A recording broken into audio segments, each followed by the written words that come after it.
بسم اللہ الرحمن الرحیم۔ السلام علیکم۔ حضرت سلیمان علیہ السلام کے دربار میں ایک آدمی لرزاں ترساں حاضر ہوا۔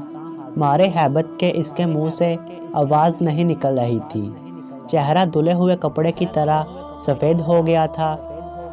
حضرت سلیمان علیہ السلام نے اس کی یہ کیفیت ملاحظہ فرمائی تو پوچھا، اے خدا کے بندے، کیا بات ہے؟ تو اتنا گھبرایا ہوا کیوں ہے؟ اس نے عرض کیا، یا حضرت، مجھے اسرائیل علیہ السلام نظر آیا۔ اس نے مجھ پر ایسی غضب آلود نظر ڈالی کہ میرے ہوش و حواس گم ہو گئے۔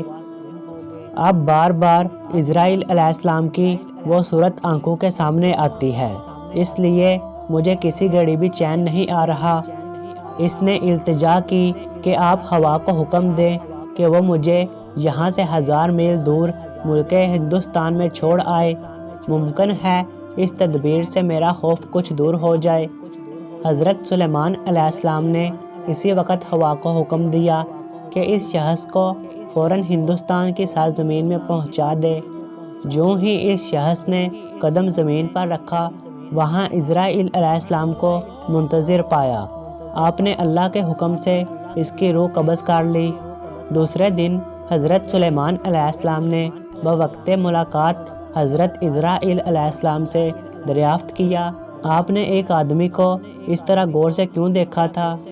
کیا تمہارا ارادہ اس کی روح کو قبض کرنا تھا یا پھر اس بیچارے کو غریب الوطنی میں لاوارث کرنا تھا؟